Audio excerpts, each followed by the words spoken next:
kontrak politik sampai kapanpun negara Republik Indonesia dipegang oleh presiden siapapun, kontrak politik ini tidak akan bisa lepas, tidak boleh lepas, ya, tidak boleh berubah. Nah, kemudian masalah moral material.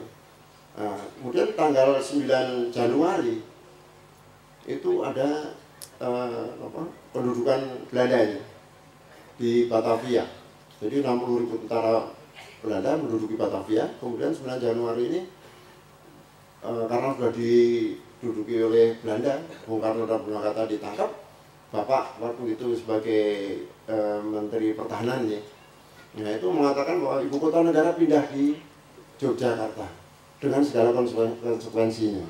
Jadi apa? Pindah di Jogja itu yang mendirikan TNI Polri, mendirikan departemen-departemen, instansi-instansi pemerintah. Itu yang mendirikan bapak saya. Ya, yang gajinya dari keraton. Sampai tahun 49 baru boyongan ke Jakarta. Coba. Seperti itu mau dihapus oleh SBY pada waktu itu. Saya marah saya. Keluar saya dari partai.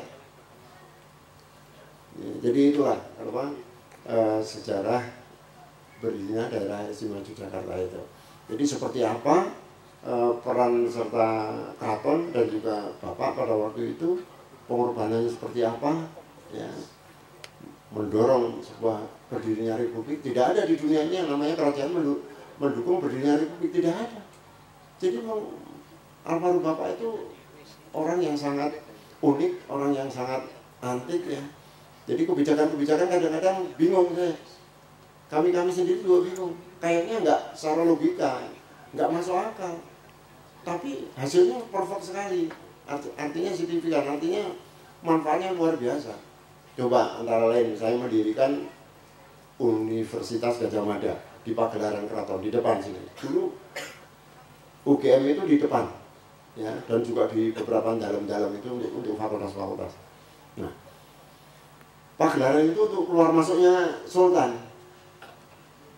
Bapak membuat pagelaran itu disekat-sekat pakai gedek, ya, untuk mendirikan sebuah pendidikan, lembaga pendidikan Universitas Gadjah Mada. Kemudian Bapak membuat akses untuk pulang sendiri lewat sini, masuk ke sana, langsung parkiran. Coba, Sultan-sultan dulu naik turun kereta kencana, naik mobil zaman dulu itu turun naik lewat depan sana. Tapi bapak saya mengorbankan harga dirinya hanya untuk kelihatannya, hanya untuk apa, sebuah pendidikan gitu. Ya kalau kita lihat kan waktu membuat kan masih ini jalan atau tidak kan gitu. Gitu. Beliaunya pulang nyopir sendiri, masuk di sini langsung garasi coba. Itu seorang sultan seperti itu. Jadi pengorbanannya luar biasa sekali. Jadi ini yang saya sampaikan di sini supaya kita tuh mencontoh. Ya, jangan seperti orang-orang yang pejabat-pejabat yang korup dan lain sebagainya. Makanya saya senang sekali masih mungkin orang yang baik sekali, supel semana, sama siapa saja mau bertegur sapa, tidak memandang suku, ras dan agama, tidak menanam kedudukan dan lain sebagainya. Ini sama persis sikapnya hampir sama saya. Jadi berani mengatakan kebenaran apapun risikonya. Ya, jadi itulah sebuah sejarah tentang almarhum bapak yang mungkin bisa saudara-saudara camkan supaya bangsa ini menjadi bangsa yang lebih baik. Jadi saya ingin berpesan pada semuanya. Saya titip putra wayah panjenengan piyambak atau khususnya adik-adik sendiri untuk menjadi seorang pemimpin. Ya, jadilah yang terbaik. Pemimpin itu apa? Pemimpin itu harus pintar, harus cerdas, harus mampu berbicara yang runtut, santun dalam berbicara, bersikap, taat beribadah. Ya. Ini 5 ini setiap pejabat punya. Yang masuk Nusa Kambangan juga punya semuanya. Ya. Gubernur, mantan menteri, mantan ketua partai ini punya semua ini, tapi tidak punya ini. Pikiran, niat, dan hati yang mulia. Jadi inilah yang pikiran, niat, dan hati yang mulia inilah yang bisa meneguhkan hati kita. Kita mau dikasih duit sekepok, sekoper, juga kita akan kuat iman kita. Ya. Itu belum termasuk bapak yang saya tadi ceritanya, bahwa ibu saya cerita bapak itu suka bahwa berlian itu diberikan gerilyawan untuk membeli senjata ke Thailand. Jadi yang membelikan itu saudara-saudara kita dari Sumatera Utara. Jadi dibagi sampai ke Bali dan Madura karena ada Pangeran Cakranira tadi. Oh betul, betul.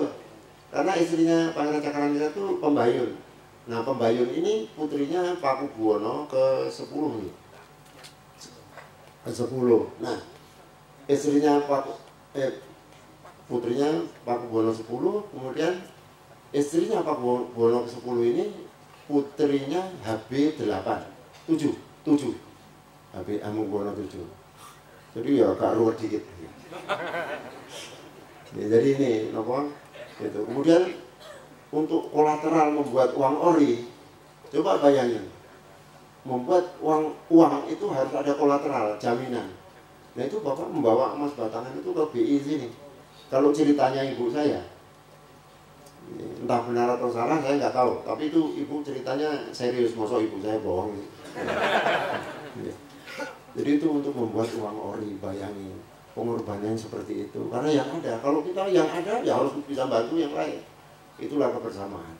Ya sehingga kebersamaan itu harus kita nikmati. Jangan serakah, nggak boleh serakah gitu. Ya orang hidup itu makan cuma 3 kali sehari, nggak bisa 4 kali. Ya, itu makan daging terus juga nggak bisa. Sayur gantian dan seterusnya. Ya tidak perlu serakah karena yang namanya pangkat, kekayaan itu tidak kita bawa mati. Ya, jadi saya Kanjeng Jatiningrat, Mas Inung dan lain sebagainya ini sama dengan saudara-saudara semua, bapak ibu sekalian sama. Yang membedakan kita apa? Ibadahnya. Ya ibadah saya belum tentu saya lebih baik daripada saudara-saudara semua. Yang membedakan sekali lagi bahwa kita itu yang membedakan kita di antara kita itu ibadahnya. Ya bukan apa-apanya, bukan kedudukannya, bukan kejabatannya, bukan lain-lain. Saya kira itu yang perlu saya sampaikan, mudah-mudahan bermanfaat bagi saudara-saudara sekalian. Terima kasih. Assalamualaikum warahmatullahi wabarakatuh. Cak Nun, saya kira kita sepakat bahwa malam hari ini luar biasa. Tidak hanya mendapatkan cerita tentang sejarah, tetapi juga nilai, juga keteladanan, kejujuran, juga cerita dari Mas Muzamil ini tentang kemajemukan. Dan ini satu malam yang sangat luar biasa dan kita kehilangan sesungguhnya apa yang disebut dengan nilai tadi. Saya teringat dengan ajaran Jawa ini, Gusti Prabu, Mas Inung, Kanjeng Jatiningrat, Cak Nun, Kiai Muzamil dan lain-lain. Jadi pendidikan Jawa itu sebetulnya tidak hanya berhenti pada soal pinter. Sing sopo mandek ono ing angka kuwi pancen pinter. Nah, sekarang ini apa-apa dihitung dengan angka. Untung rugi wani piro, duit sak gepok, nek arep tak pilih ya ngenai. Nah, itu pinter, itu memang pinter. Angka. Tetapi nek wong kuwi ngerti ana ngendi anggone jangkah, kuwi wong wasis. Wasis wae durung. Awake dhewe iki wasis wae ora. Sebab ora ngerti arep jangkah ana ngendi. Tetapi sing paling dhuwur wong kang ngerti panjangkaning urip kuwi waskita. Saya kira Cak Nun ini sudah sampai level waskita. Orang ngajari pinter, orang yang tekan wasis, nanging waskita.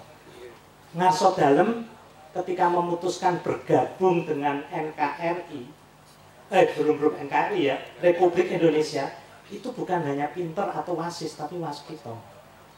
Nah, anak-anak muda ini saya kira mestinya Pak Cak Nun, ini tugas orang-orang tua, ya kan? Tua meneh.